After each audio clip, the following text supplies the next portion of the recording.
पण बोललो लाडक्या भावानं पण आम्ही करणार।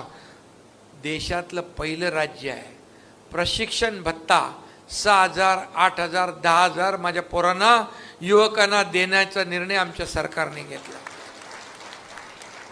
आता ते 6 महिन्याची ट्रेनिंग करतील, तिथं त्यांना परमनंट जॉब लागेल।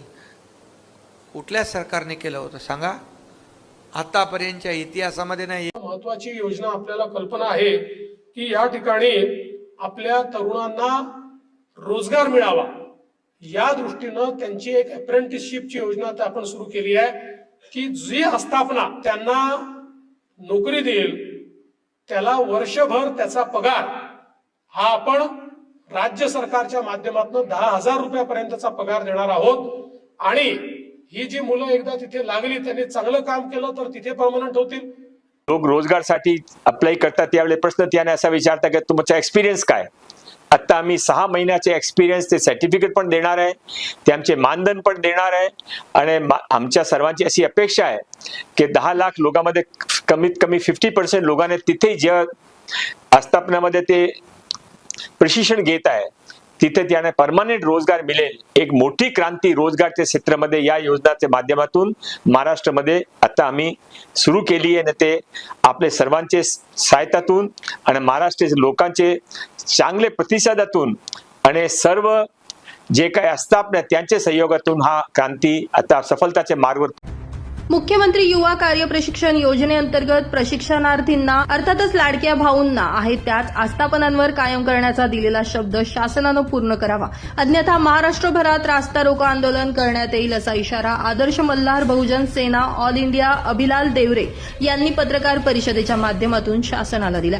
मूळ धुळे जिल्हा मराठी पत्रकार संघाच्या कार्यालयात झालेल्या पत्रकार परिषदेत त्यांनी ही माहिती दिली आहे। माजी मुख्यमंत्री तथा विद्यमान उपमुख्यमंत्री एकनाथ शिंदे यांनी निवडणुकीपूर्वी लाडक्या भाऊंना कायम करण्याचा शब्द दिला होता, मात्र शासनानं कायम न करता या योजनेतील प्रशिक्षणार्थींना 11 महिन्यांची मुदत वाढवून दिली आहे। मुदत वाढवून दिल्यानं शासनाचे आभारच, मात्र दिलेल्या शब्दाचं काय असा सवाल उपस्थित करत राज्य शासनानं प्रशिक्षणार्थींना कायम करण्याचं परिपत्रक काढावं अशी मागणी देवरे यांनी केली आहे।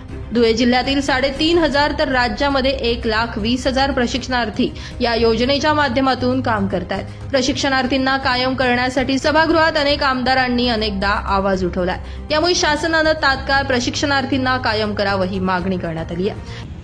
महाराष्ट्रातील तमाम मुख्यमंत्री युवा कार्य प्रशिक्षण योजनेअंतर्गत माझे लाडके भाऊ आणि बहिणींसाठी गेल्या 6 महिन्यापासून प्रशिक्षण चालू होतं।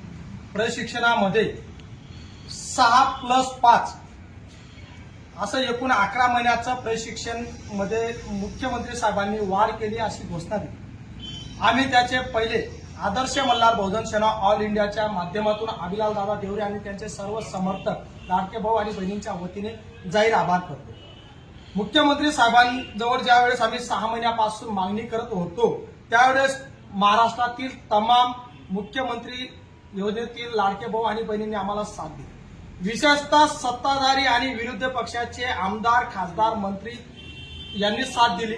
माननीय अजितदादा पवार यांना मी प्रत्यक्षात अभिलाल देवरे समाधानकारक चर्चा केली, त्यांनी दिलेला शब्द त्यांनी खरा ठरवला, त्यांनी आम्हाला 5 महिन्याची मुदत वाढ करून दिली। साहेबांना आमची एकच विनंती आहे, तुम्ही ज्या ठिकाणी आम्हाला आस्थापनावर दिलं त्याच आस्थापनावर आमचं प्रशिक्षण पूर्ण झाल्यानंतर आम्हाला कायम करा। जर शासनाने कायम केलं नाही, आदर्श मल्हार सेनेच्या वतीने संपूर्ण राज्यामध्ये रस्ता रोको आंदोलन केले जातील आणि त्याच्यानंतर जर शासनाने दखल घेतलीच नाही तर अभिलाल देवरे तमाम 1,23,000 प्रशिक्षणार्थ्यांसाठी स्वतः सुट्रेपाडा गावामध्ये आमरण उपोषण करेल असं सर्व पत्रकार बांधवांच्या माध्यमातून विनंती करत आहे। शासनाने वाढवल्याबद्दल त्यांचा जाहीर आभार आणि तुम्ही सुद्धा आमचा संदेश शासनापर्यंत